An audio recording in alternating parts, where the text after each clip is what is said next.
तो सही भाई बहनों का हमारी आज की सच्ची खबरों में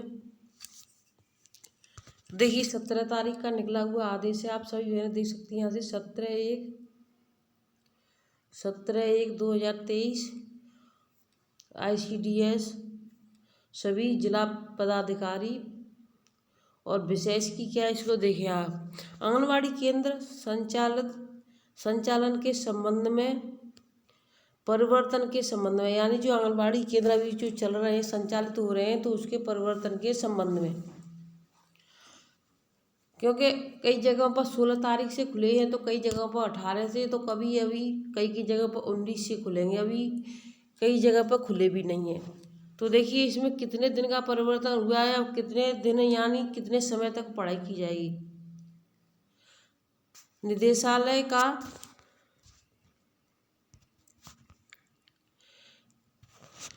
दिनांक 3/1/2023, ये पहले यानी 3 तारीख को निकला था आदेश, उसके बाद आज निकल रहा है यानी 17 तारीख को निकाला है 12-13 दिन बाद। निदेशालय उपयुक्त विषय के संबंध में सूचित करना है कि इसको कब करना है कि आंगनवाड़ी केंद्रों का संचालन दिनांक 18/2/2023 से हमारे आदेश का पूर्वतः 10:30 बजे से अपरांत 1:30 बजे तक निर्धारित किया जाता है। तो देखिए निदेशालय से आदेश आया कि यानी सभी जिलों को आदेश कर देंगे, देखिए 10:30 बजे से और 1:30 बजे तक, तो 10:30 से 12:30, 10:30 से 11:30 1 घंटा हुआ, 12:30 2 घंटे हुए और 1:30 बजे तक यानी 3 घंटे। तो आंगनबाड़ी केंद्रों को अब 3 घंटे चलाने का आदेश हुआ है। यह अनुरोध है कि परिचित अजय इस अवधि में अनुमान बच्चे जिलाधिकारी अभी आंगनवाड़ी केंद्रों का संचालन सुनिश्चित कराने की कृपा करें, यानी जो बंद हैं उन्हें संचालित कराने की कृपा करें और समय अवधि के अंदर यानी इतने समय तक चलाएं, इससे एक्स्ट्रा ना चलाएं। उक्त पड़ताल का अधिकांश का अनुमोदन प्राप्त है, यानी इसका आपको अनुमोदन प्राप्त है कि हमने इसको आदेश दे दिया है, इसका पालन अच्छे से करें। तो अब आंगनवाड़ी बहनों के लिए खुशखबरी है कि उन्हें 3 घंटे ही आंगनवाड़ी केंद्र खोलने हैं। ये बिहार की खबर है, मैं इसको भी आपको साफ साफ शब्दों में बता दूं जिससे बहनें परेशान ना हो और बार बार कमते ही यहाँ पर लिखा हुआ बिहार का है। अब देखिए ये बिहार का है और यहाँ पर एक आदेश ऐसा आया है जिसको देख करके आप चौंक जाएंगे कि वहाँ पर आंगनवाड़ी केंद्र कब से खुलते हैं, सुबह से खुलते हैं। 1 जनवरी से कब तक खुलते हैं, 10 बजे से शाम के 5 बजे तक। अब देखिए शाम के 5 बजे तक ऐसे आदेश हैं कि आंगनवाड़ी शाम के 5 बजे तक केंद्र चलाती है, तो वो गृह भ्रमण कब करती हैं या फिर अपने घर का आंगनवाड़ी केंद्र का मतलब है 3 से 4 घंटे चलाना या 5 घंटे। यहाँ 10 से 5 बजे तक आंगनवाड़ी केंद्रों को चलाया जाता है। आंगनवाड़ी कार्यकर्ता सहायिका से शाम 5 बजे तक नहीं कराया जाए काम। तो देखिए यहाँ पर आदेश दिया है, फिर इन्होंने निकाला है कि 5 बजे तक कार्य न करा जाए। ये नागदा की खबर है। 1 जनवरी से आंगनवाड़ी कार्यकर्ताओं और सहायिकाओं को सुबह 10 से 5 बजे तक ड्यूटी पर बुलाया जा रहा है, जबकि ठंड अधिक गिर रही है। ऐसे में आंगनवाड़ी कार्यकर्ता और सहायिकाओं का समय सुबह 10 से दोपहर 3:30 तक किया जाना चाहिए। तो देखिए इन्होंने तब भी 3:30 तक की मांगी है कि 3:30 बजे तक किया जाना चाहिए। मुख्यमंत्री और जिला कलेक्टर को पत्र लिखकर यह मांग विधायक दिलीप सिंह गुर्जर ने की है। तो जो दिलीप सिंह गुर्जर हैं वो विधायक हैं, तो उन्होंने मांग की है कि आंगनबाड़ियों को 5 बजे तक नहीं 3:30 बजे तक इनसे कार्य लिया जाएगा, क्योंकि 5 बजे तक एकदम से अंधेरा सा छा जाता है तो बहनों को बहुत ज़्यादा दिक्कत होती होगी और वो उन्हें अपने घर के कार्य भी करने होंगे, बच्चों को भी देखना है सर्दियों के मौसम में। विधायक ने कार्यकर्ता और सहायिकाओं को 2 माह से रुका वेतन व आंगनवाड़ी केंद्रों का 8 माह से बकाया किराया का भुगतान जल्द कराने के लिए मांग की है। तो देखिए यहाँ पर 2 महीने से वेतन रुका हुआ है और 8 महीने से जो किराया है वो नहीं आया है। इसी तरीके से यूपी में 8-8 महीने 2-2 साल कई जगह पर हो चुकी हैं। अभी तक केंद्रों का किराया नहीं आ रहा है, जिन बहनों के केंद्र किराए पर चल रहे हैं तो उनके लिए बहुत बड़ी परेशानी है। और भेज देते हैं लेकिन फिर भी उनके कोई सुनवाई नहीं है। तो जो भी अधिकारी इस वीडियो को देख रहे हैं तो जल्दी से जल्दी बहनों के किराए दिलवाने की कृपा करें, क्योंकि बहनें किराए के घर में जहाँ जहाँ चलाती हैं तो वो अपना किराया मांगते हैं। अगर बहनें नहीं देंगी तो वो वहाँ से बंद भी कर देंगे और बहनें को इधर उधर डोलना पड़ेगा, और बहनें इस दिन ठंड में बच्चे अपने कहाँ बिठाएंगी। और देखिए 180 मिनी आंगनबाड़ी केंद्र होंगे अपग्रेड। तो देखिए ये खबरें हमने पहले ही दिखा दी है, फिर मैं आपको बताना चाहती हूँ कि 180 जो आंगनबाड़ी केंद्र हैं वो अपग्रेड होंगे। जिन भाई बहनों ने अभी तक अपने केंद्रों को अपग्रेड कराने के लिए नहीं दिया है तो वो जल्दी से जल्दी दे दें। और देखिए इसमें एक छोटी सी खबर अलग से है, मैं इसको दिखाना चाहूँगी। संचालिकाओं के मानदेय में हो सकती है वृद्धि। मिनी आंगनबाड़ी केंद्रों को अपग्रेड करने के बाद इन केंद्रों में कार्यरत आंगनबाड़ी के मानदेय में वृद्धि की हो सकती है। इसके अलावा कार्य में कमी आएगी। मिनी केंद्रों के अपग्रेड होने के बाद लाभार्थियों की संख्या में इजाफा भी होगा, यानी कार्य में कमी कोई नहीं आएगी, कार्य और बढ़ जाएगा। जिन बहनों ने कल की वीडियो नहीं देखी है तो उनको जाकर के देख लें।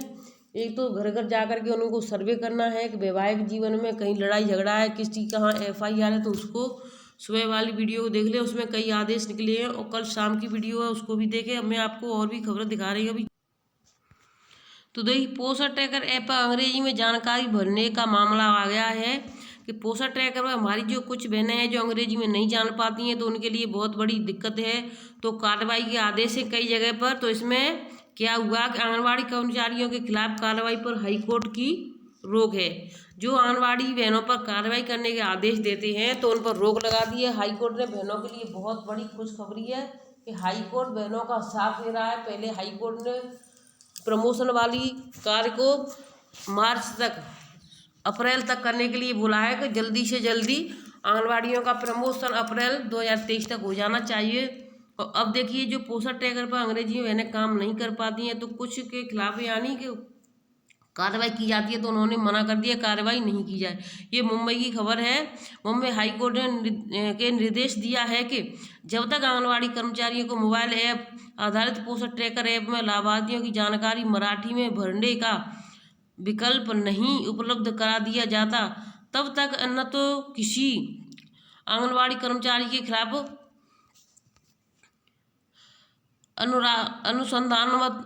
अनुसंधानात्मक कार्रवाई की जाए और न ही किसी आंगनबाड़ी केंद्र के खाद्यान्न का वितरण रोका जाएगा। हाईकोर्ट ने यह निर्देश दिया। कर्मचारी संगठन की ओर से दायर याचिका पर सुनवाई के बाद कोर्ट ने यह निर्देश केंद्र व राज्य सरकार दोनों पर लागू होगा।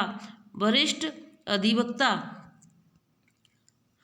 में दावा किया गया है कि आंगनबाड़ी कर्मचारियों को पोषण ट्रैकर ऐप में सारी जानकारी अंग्रेजी में अपलोड व अपडेट करने के लिए कहा गया है। ऐप में जानकारी अपलोड करने के लिए मराठी का विकल्प नहीं दिया गया है, जिसमें आंगनबाड़ी कर्मचारियों को दिक्कतों का सामना करना पड़ रहा है। यह याचिका में कहा गया कि यदि ऐप में लाभार्थियों की जानकारी नहीं अपडेट व अपलोड की गई तो न सिर्फ आंगनबाड़ी कर्मचारियों के खिलाफ अनुशासनात्मक कार्रवाई की जाएगी, बल्कि आंगनबाड़ी केंद्रों को वितरण किए जाने वाले अनाज को भी बंद कर दिया जाएगा।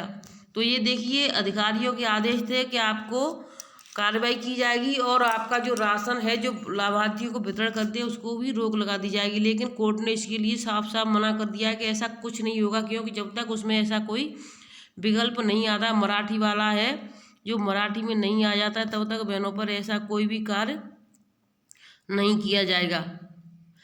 तो देखिए बहुत ही बड़ी खुशखबरी है। अगर किसी बहन को अंग्रेजी में भी कार्य करने में दिक्कत आ रही है तो वो भी अपनी शिकायत उसमें दायर कर सकती है, जिससे कि सभी बहनें हिंदी में कार्य कर सकें। MG दिगे खंडपीठ ने ऐप में 2 भाषाओं का विकल्प न उपलब्ध कराए जाने पर नाराजगी जाहिर की। खंडपीठ ने याचिका पर जारी पुराने आदेशों पर गौर करने के बाद पाया कि हाईकोर्ट काफ़ी पहले केंद्र सरकार को ऐप में मराठी भाषा का विकल्प उपलब्ध कराने की दिशा में कदम उठाने को कहा था। कोर्ट ने अपने पुराने आदेश में कहा था कि आंगनबाड़ी कर्मचारियों को अंग्रेजी में जानकारी अपडेट करने के लिए कहना पूरी तरह से आतंरिक है। खंडपीठ ने याचिका पर सुनवाई के बाद कहा कि जब तक हमें कोर्ट में यह नहीं दिखाया जाता कि ऐप में दुभाषा यानी उसमें मराठी का तब तक आंगनबाड़ी कर्मचारियों के खिलाफ किसी भी तरह की कोई कार्रवाई नहीं की जानी चाहिए। खंडपीठ ने कहा कि हम ऐप के कार्यरत होने की जानकारी सिर्फ हलफनामे में नहीं, वास्तव में उसे काम करते हुए देखना भी चाहते हैं। खंडपीठ ने कहा कि वह ऐप किस मंच पर, जैसे प्ले स्टोर, उपलब्ध है, इसकी जानकारी भी हमें अपनी सुनवाई के दौरान दी जाए। इसलिए जब तक ऐप में ऐसा नहीं किया जाता तब तक आंगनबाड़ी कर्मचारियों के खिलाफ कार्रवाई करने का सवाल ही नहीं उठता। इससे पहले कि केंद्र सरकार की ओर से पैरवी कर रहे वकील ने खंडपीठ पोस्टटैगर को अपडेट कर उसे जारी किया गया, जो कि 2 भाषाओं में है। इस पर खंडपीठ ने कहा कि यदि ऐसा है तो इसकी जानकारी हलफनामे में क्यों नहीं दी गई। यदि यह जानकारी पहले दे दी जाती तो शायद इस याचिका का सुनवाई के लिए उल्लेख नहीं किया जाता। किसी भी आंगनबाड़ी कार्यकर्ती को यह सूचना नहीं दी गई कि अपडेट ऐप जारी किया गया है और इसका इस्तेमाल किया जा सकता है। अपडेट ऐप किस मंच पर उपलब्ध है, इसकी जानकारी भी नहीं दी गई है। इसलिए हम चाहते हैं कि अगली सुनवाई के दौरान हमें हलफनामे में अपडेट ऐप की पूरी ब्यौरा के साथ उपलब्ध कराएं। तो देखिए, आंगनबाड़ी बहनों ने यहाँ पर याचिका दायर की थी कि हलफनामे में उन्होंने किया था कि जो भाषा थी उनको नहीं समझ में आ रहा था कि उसमें है कि नहीं है, लेकिन अपडेट करने पर सभी भाषाएं आ रही हैं। मराठी हो चाहे कोई भी हो, तेलंगाना हो, तो सभी भाषाएं आ रही हैं, पहले नहीं थी। और जिन बहनों को इंग्लिश नहीं आती है तो वो अपना इंग्लिश में भी जा कर के कह सकती हैं कि इसको हिंदी में करें, तो हिंदी में भी हो सकता है। अब देखिए, एक मेन चीज़ रह गई है, वो बहुत ज़रूरी है, लेकिन वीडियो इतना लंबा हो जाएगा तो मैं दोपहर में वीडियो में डालूंगी। बहुत सरकारी आदेश ज़रूरी है। तब तक के लिए खुश रहें, वीडियो देखें और समय से देखें और बहनों तक शेयर ज़रूर करें। धन्यवाद।